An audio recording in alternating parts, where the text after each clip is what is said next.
KG দরে বিক্রি হচ্ছে ঝালমুড়ি। শুধু তাই নয়, নির্ভুল পরিমাপের জন্য দাঁড়িপাল্লা দিয়ে মেপে এভাবেই বিক্রি হচ্ছে ঝালমুড়ি। কেজি দরে বিক্রি করি। বুটমুড়ি মিলাই বেশি 160 টাকা কেজি, খালি বুট বেশি 180 টাকা কেজি।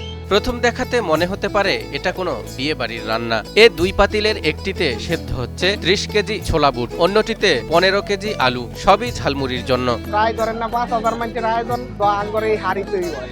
এছাড়াও ঝালমুড়িতে থাকে দেশি বিভিন্ন মশলা সহ ভালোবাসার ছোঁয়া।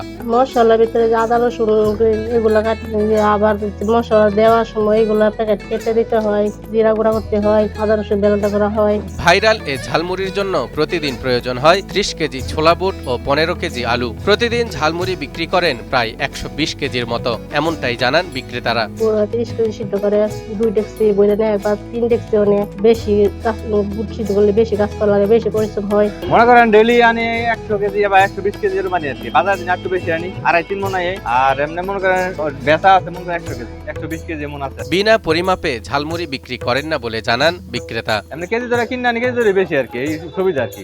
আনা মাথা দিব দেই না আর কি। গাজীপুরের কাপাসিয়া উপজেলার আমরাইত বাজারে চলছে এক অভিনব ঝালমুড়ির কারবার। ঝালমুড়ি বিক্রি হচ্ছে কেজি দরে, তাও আবার দাঁড়িপাল্লায় ওজন করে। যেই মাপের আনি এভাবে চলে না, হাইরা জায়গা তাড়াতাড়ি। কাস্টমার দূর দূর থেকে কাস্টমার আসছে তো এই কারণে তাতে